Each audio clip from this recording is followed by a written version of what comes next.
Pengamat sepak bola Ben Griffiths membuat prediksi unik.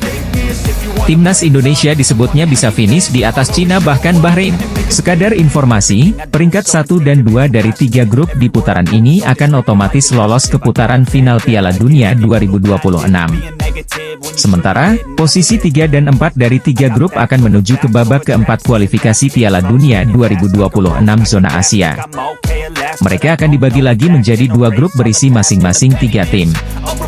Masing-masing akan bermain sebanyak 2 kali. Kedua juara grup akan merebut 2 tiket terakhir dari benua Asia. Posisi 2 di tiap-tiap grup akan diadu untuk memperebutkan 1 tiket playoff antar konfederasi.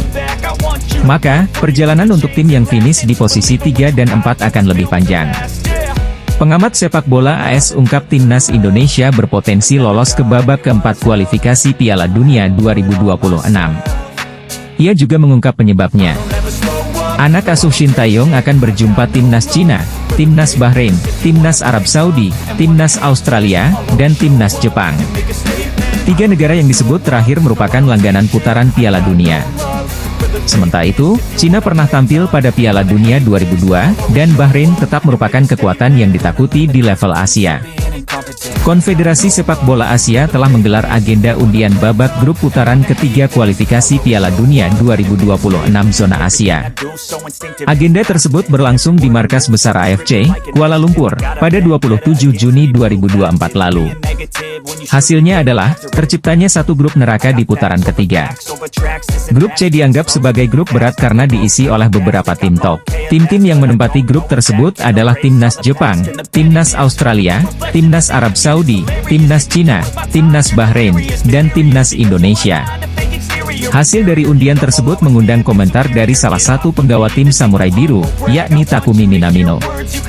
Ex-pemain Liverpool FC tersebut berbicara mengenai peta persaingan grup C. Meskipun Jepang saat ini merupakan tim terbaik di Asia, Minamino enggan meremehkan calon lawan-lawannya. Ia mengatakan bahwa Australia dan Arab Saudi adalah lawan yang tangguh. Kedua negara tersebut juga merupakan salah 2 tim terbaik di kawasan benua kuning. Lalu, pujian juga dilontarkan oleh Minamino untuk Timnas Indonesia. Baginya, tim besutan Shin Tae-yong tersebut memiliki performa yang apik. Ex-penggawa Liverpool FC, yakni Takumi Minamino, berbicara soal peta persaingan di grup C putaran ketiga kualifikasi Piala Dunia 2026 zona Asia. Pengamat sepak bola Tommy Welly, yang lebih dikenal sebagai Bung Towel, meragukan kemampuan Timnas Indonesia untuk melangkah jauh dalam kualifikasi ini. Namun tetap menyarankan beberapa langkah strategis yang dapat diambil oleh pelatih Shin Tae-yong. Bung Towel menyoroti bahwa perjuangan Timnas Indonesia akan sangat berat di grup C ini. 3 tim di grup ini, yakni Jepang, Australia, dan Arab Saudi, adalah langganan Piala Dunia yang memiliki reputasi kuat di tingkat internasional. Meskipun demikian, Bung Towel menekankan pentingnya optimisme dan memberikan yang terbaik untuk Indonesia. Ketua Umum PSSI, Erick Thohir, juga telah menyatakan bahwa Indonesia harus tetap optimis meskipun tantangan yang dihadapi sangat besar. Ini adalah kesempatan bagi Indonesia untuk benar-benar menguji kualitas tim nasional mereka. Timnas Indonesia menghadapi tantangan besar di babak ketiga kualifikasi Piala Dunia 2026 zona Asia. Timnas Indonesia tergabung di grup C yang dianggap sebagai grup neraka, bersama dengan Jepang, Australia, Arab Saudi, Bahrain, dan Cina. Pelatih Timnas Indonesia, Shin Tae-yong telah resmi memperpanjang kontrak bersama Timnas Indonesia hingga 2027. Ini jelas menjadi kabar gembira sekaligus membuat lega seluruh pencinta sepak bola Indonesia. Mengingat, sebelumnya Shin Tae-yong tak kunjung memperpanjang kontraknya yang akan habis akhir Juni 2024. Kondisi itu juga sempat membuat fans cemas. Tapi kemarin, secara resmi telah diumumkan kalau juru taktik asal Korea Selatan itu memperpanjang masa baktinya hingga 2027. Bungkus menyampaikan, sejak awal dirinya sangat yakin Shin Tae-yong bakal memperpanjang kontraknya. Sebab, dia memiliki kedekatan emosional dengan para fans setelah membawa Timnas Indonesia berprestasi. Kata Bungkus, Shin Tae-yong memiliki niat serius membawa Timnas Indonesia naik level. Sehingga pastinya, perpanjangan kontrak memang menjadi prioritas utama. Pengamat sepak bola tanah air, Muhammad Kusnaini, menyambut baik kabar Shin Tae-yong yang telah resmi memperpanjang kontraknya bersama Timnas Indonesia. Pria yang akrab disapa Bungkus itu bahkan yakin Shin Tae-yong setelah ini akan lebih serius memperhatikan kelanjutan perkembangan Timnas Indonesia. Timnas Indonesia akan kembali melanjutkan perjuangan mereka di kualifikasi Piala Dunia 2026 dengan tampil di grup C putaran ketiga. Di grup tersebut, Jordi Amat CS akan menghadapi 5 negara kuat Asia untuk memperebutkan 2 tiket langsung ke Piala Dunia 2026. 2 teratas dari masing-masing grup akan lolos langsung ke putaran final Piala Dunia yang berlangsung di Amerika, Meksiko dan Kanada. Secara posisi klasemen di ranking FIFA, Timnas Indonesia jadi negara yang paling lemah dari kelima tim di grup C. Selain itu, Timnas Indonesia juga baru pertama kali tampil di putaran ketiga kualifikasi Piala Dunia, sehingga perjalanan skuad Garuda diprediksi bakal sangat sulit jika ingin finish di 4 besar. Namun jelang kualifikasi, PSSI memberikan sejumlah kabar baik buat Timnas Indonesia yang bisa sedikit memperbesar peluang Merah Putih untuk lolos. Jelang tampil di putaran ketiga kualifikasi Piala Dunia 2026, skuad Timnas Indonesia mendapat sejumlah kabar baik dari PSSI yang bisa membuat asa Garuda lolos kian terbuka. Timnas Indonesia bisa lolos ke ronde ketiga kualifikasi Piala Dunia 2026 usai finish sebagai runner-up grup F di bawah Irak pada babak sebelumnya. Pencapaian ini pada akhirnya membuat pasukan Shin Tae-yong menjadi satu-satunya negara Asia Tenggara yang mampu mencapai putaran ketiga kualifikasi Piala Dunia 2026. Meski demikian, di fase ini Timnas Indonesia langsung dihadapkan dengan sejumlah lawan-lawan yang seringkali lolos ke putaran final Piala Dunia. Setelah undian fase grup ronde ketiga kualifikasi Piala Dunia 2026 di Kuala Lumpur, Malaysia, Kamis, 27 Juni 2024, lalu, Timnas Indonesia tergabung di grup C. Dalam petualangannya yang dimulai September 2024 mendatang, Timnas Indonesia akan berhadapan dengan Jepang, Australia, Arab Saudi, Bahrain, dan Cina. Langkah Timnas Indonesia untuk memastikan tiket otomatis ke putaran final Piala Dunia 2026 dirasa cukup sulit mengingat harus mengeklaim posisi 2 teratas grup C. Cara paling mungkin yang bisa diraih Timnas Indonesia ialah finish di posisi keempat dengan mencuri poin dari Bahrain dan Cina yang levelnya tak jauh berbeda dari skuad Garuda. Akan tetapi, apabila Timnas Indonesia bisa menggapai hal itu, skuad Shin Tae-yong akan kembali bertanding di putaran keempat demi lolos ke Piala Dunia 2026. Tim nasional senior Jepang menganggap kalau Timnas Indonesia menjadi lawan terberat mereka di ronde ketiga kualifikasi Piala Dunia 2026. Hal itu disampaikan oleh Direktur Tim Asosiasi Sepak Bola Jepang, Masakuni Yamamoto seusai undian fase grup ronde ketiga kualifikasi Piala Dunia 2026. Pada drawing kualifikasi Piala Dunia 2026 zona Asia yang digelar di Kuala Lumpur, Malaysia, Kamis, 28 Juni 2026, Timnas Indonesia bergabung di grup C. Skuad Garuda akan menghadapi lawan-lawan kuat seperti Jepang, Australia, Arab Saudi, Bahrain, dan Cina. Indonesia sendiri dalam drawing tersebut berada di pot 6 alias paling rendah. Secara ranking FIFA, Indonesia pun menjadi yang terendah di antara peserta grup C. Saat ini, Marcelino Ferdinand dan kawan-kawan berada di posisi ke-134 ranking FIFA. Meski demikian, beberapa negara yang menjadi langganan tampil di Piala Dunia tidak mau meremehkan Indonesia. Mereka justru menghormati dan siap bermain maksimal saat menghadapi Garuda. 2 tim langganan Piala Dunia yang tidak memandang sebelah mata Timnas Indonesia, yaitu Australia dan Jepang.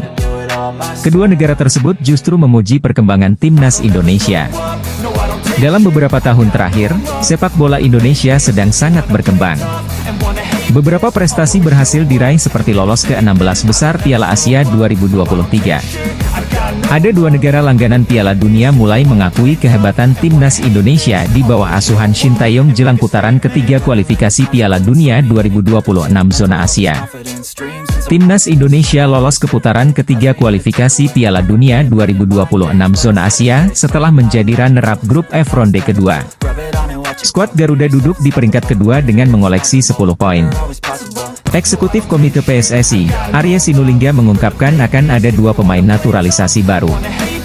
Meski tak gamblang menyebutkan nama Kevin Dix, namun Arya tak menampik dia menjadi salah satu pemain yang memiliki komunikasi intens dengan PSSI. Kevin Dix sempat ke Indonesia untuk berlibur di Bali.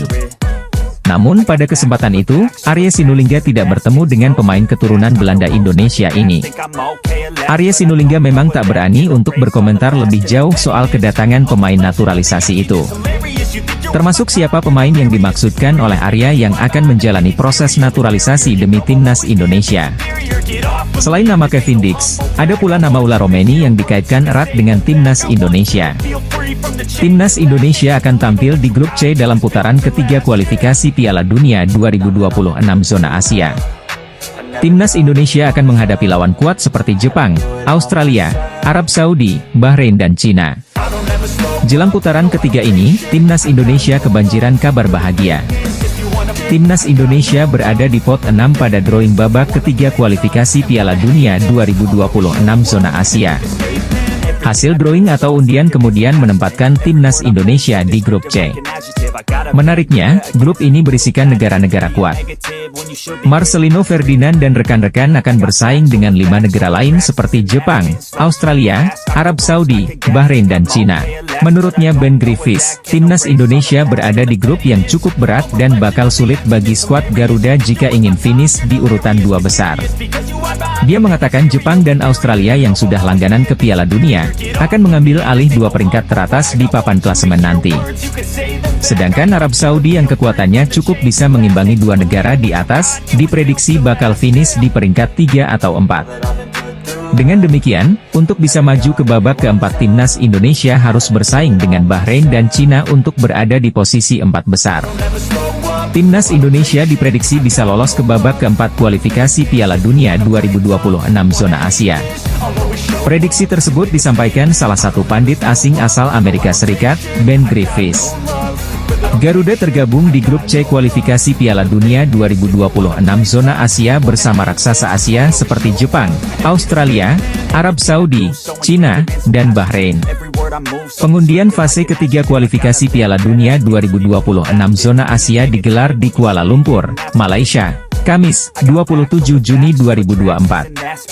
Mantan pemain Jepang, Shinji Okazaki, dan legenda Iran, Mehdi Mahdavikia, menjadi pengundi bersama Chief Tournament Officer FIFA World Cup 2026, Manolo Zubria. Hasilnya, Indonesia menempati grup C bersama tim-tim kuat. Pertandingan di grup C diprediksi sengit dan penuh rintangan. Timnas Indonesia harus tampil maksimal di setiap laga untuk meraih tiket ke Piala Dunia 2026. Timnas Indonesia terhindar melawan Korea Selatan di ronde 3 kualifikasi Piala Dunia 2026.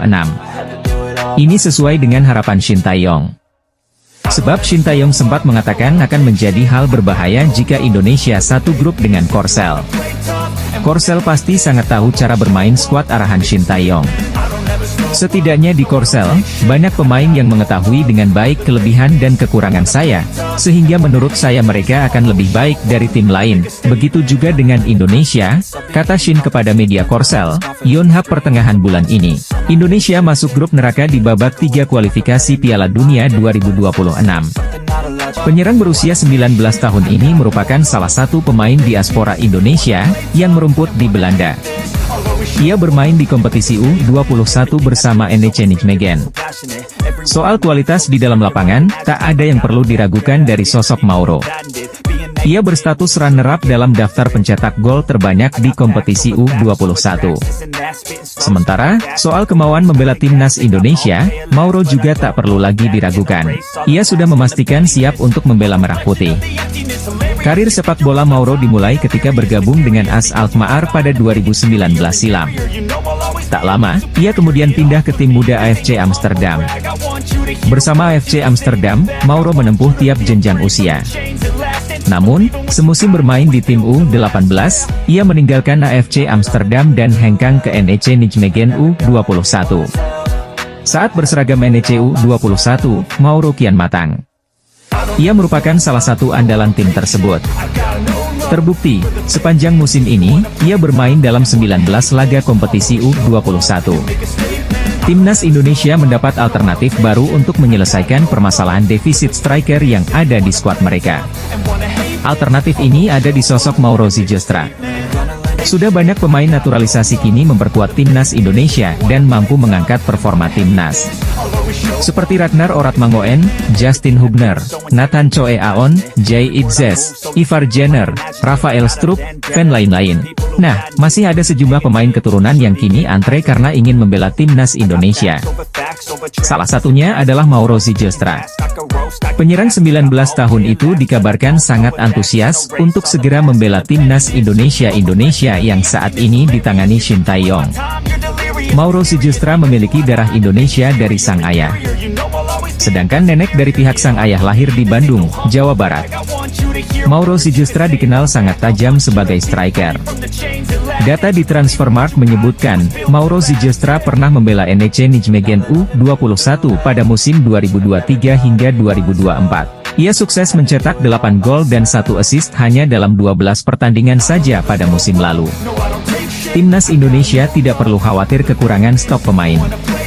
Selain pembinaan pemain muda yang semakin baik, ada banyak pemain keturunan Indonesia yang berkarir di luar negeri, terutama di Eropa. Dengan proses naturalisasi menjadi WNI, maka pemain berkelas pun bisa membela timnas merah putih. Jika Ula Romeni tidak ada kepastian, PSSI masih bisa mengalihkan bidikannya kepada pemain keturunan lain yang mentas di Eropa, yaitu David Jonathans. Jonathans punya profil mentereng karena saat ini tercatat sebagai pemain Bayern Munchen, klub raksasa di Jerman dan Eropa. Posisi aslinya adalah seorang winger kiri, tapi ia juga bisa beroperasi sebagai penyerang tengah dan winger kanan, sama seperti Ula Romeni. Karir sepak bolanya dimulai di Luxembourg dengan bermain untuk klub Swift Hesperange. Sampai saat usianya 16 tahun ia diboyong oleh Bayern Munchen pada Juli 2020. Tidak ada kabar positif soal naturalisasi pemain keturunan Ula Romeni. Di lain sisi ada David Jonathans yang juga merupakan pemain keturunan dengan profil mentereng. Belakangan kencang berembus kabar soal Ula Romeni dan Kevin Dix yang bakal dinaturalisasi, tapi pernyataan terbaru Erick Thohir bikin kondisi kian tak jelas.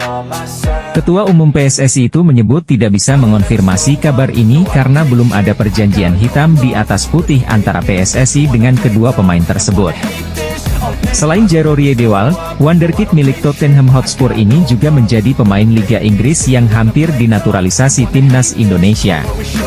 Namun, proses naturalisasi terhadap bintang muda Liga Inggris terpaksa menemui kebuntuan hingga sang pemain batal membela timnas Indonesia. Sebagaimana diketahui, timnas Indonesia masih terus mencari pemain keturunan di Eropa guna bisa bersaing dengan tim-tim kuat Asia lainnya di turnamen bergengsi. Apalagi, pelatih timnas Indonesia senior Shin Tae-yong tidak menampik kalau dirinya masih mengincar sejumlah pemain keturunan Eropa untuk memperkuat skuadnya. Bukan hanya Shin Tae-yong, pelatih timnas Indonesia kelompok umur seperti Indra Syafri, Bima Sakti, hingga Nova Arianto juga tak ketinggalan memanfaatkan pemain keturunan. Keinginan para pelatih itu kemudian disambut positif oleh sejumlah pemain keturunan yang menyatakan kesiapannya apabila dipanggil timnas Indonesia. Salah satu pemain yang secara terbuka berkeinginan gabung ke timnas Indonesia ialah bintang Liga Inggris keturunan Belanda yaitu Jero Riedewald. Pemain keturunan Mauro Zylstra siap dinaturalisasi. Striker yang kini membela Volendam U21 itu bisa menjadi solusi di lini serang timnas Indonesia.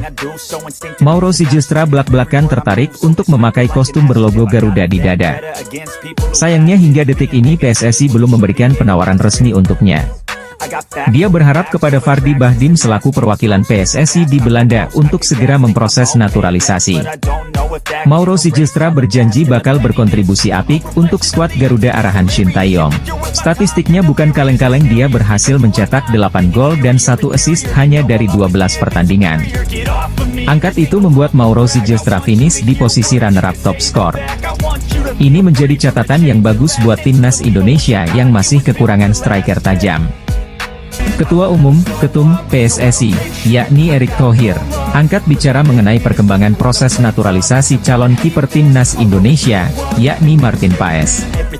Kiper FC Dallas itu sejatinya sudah berstatus sebagai warga negara Indonesia. Status itu didapatkannya usai mengucap sumpah setia di Kanwil Kemenkumham, Jakarta Timur, pada 30 April 2024 lalu. Sayangnya, ex-kiper FC Utrecht tersebut masih belum bisa membela timnas Indonesia. Hal itu dikarenakan dirinya terganjal satu aturan perpindahan kewarganegaraan dalam aturan FIFA. Dalam aturan tersebut, pemain tidak boleh berpindah kewarganegaraan ketika dirinya sudah pernah membela timnas pertama saat berusia 22 tahun. Masalahnya, Paes pernah membela timnas U20 Belanda saat dirinya berusia 22 tahun pada 2020 lalu. Hal itulah yang saat ini tengah dibereskan oleh PSSI. Untuk bisa membela timnas Indonesia, Paes harus menjalani sidang pengadilan arbitrase olahraga terlebih dahulu. Pemain bola asal Belanda, Kevin Dix, bek tengah yang main di klub elit Denmark FC Copenhagen, diyakini jadi incaran PSSI untuk jadi pemain naturalisasi timnas Indonesia berikutnya. Statistiknya di lini pertahanan FC Copenhagen cukup ciamik, menunjukkan konsistensi bahkan ketajaman. Total 126 penampilan sudah dibuat Kevin Dix bersama Copenhagen, dengan mencatatkan 11 gol dan 16 assist. Sebagai seorang bek, tentu ini torehan yang cukup apik. Dix menunjukkan ketajaman meski dirinya merupakan pemain belakang. Tidak hanya produktif, tetapi Dix juga dikenal sebagai pemain yang serba bisa. Bukan cuma bek sentral, pemain berdarah Belanda, Indonesia ini juga fasih berperan sebagai bek kanan maupun bek kiri. Kedatangan pemain naturalisasi lagi diharapkan kian meningkatkan kekuatan timnas Indonesia yang telah berhasil melaju ke putaran ketiga kualifikasi Piala Dunia 2026 zona Asia. Mauro Sijustra mengklaim sempat masuk daftar penyerang yang diincar PSSI untuk dinaturalisasi agar bisa membela timnas Indonesia. Bahkan Mauro Sijustra mengaku sempat dikontak oleh seseorang terkait peluang dinaturalisasi untuk timnas Indonesia.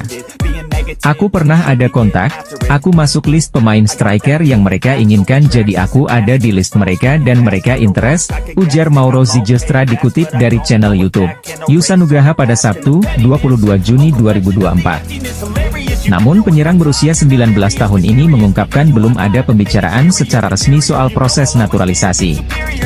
Dia berharap, Fardi Bahdin yang menjadi jembatan pemain keturunan untuk dinaturalisasi selama ini bisa menghubungkannya dengan PSSI. Apalagi, Mauro Sijustra percaya diri dengan statistik yang ditunjukkannya musim lalu bersama NEC Nijmegen U21. Pada musim lalu, Mauro Sijustra mencetak 8 gol dan 1 assist untuk NEC Nijmegen U21 di Divisi 2 Liga Pemain Muda U21 Belanda. Dengan catatan tersebut, Mauro Sijustra menjadi top skor nomor 2 di Divisi 2 Liga Pemain Muda U21 Belanda musim lalu. Fardi bukan agenku secara resmi tapi tentunya dia bisa bantu aku untuk menghubungkan juga dengan PSSI, katanya. Aku punya statistik yang bagus dan menjalani musim yang bagus. Aku pikir aku bisa bermain di sana kalau mereka undang aku. Aku pikir aku juga pemain yang menarik untuk dipantau, ucapnya. Selain itu, dia mengungkapkan PSSI tidak harus mengundangnya langsung ke Jakarta untuk membahas soal naturalisasi. PSSI, kata dia, bisa menyaksikan kemampuannya terlebih dahulu sebelum mengambil keputusan. Mereka enggak harus langsung undang aku, mereka bisa nonton aku dulu kalau mereka mau dan aku sangat terbuka, ucapnya. Mauro Sijustra menyebut PSSI tidak perlu terburu-buru untuk menaturalisasinya.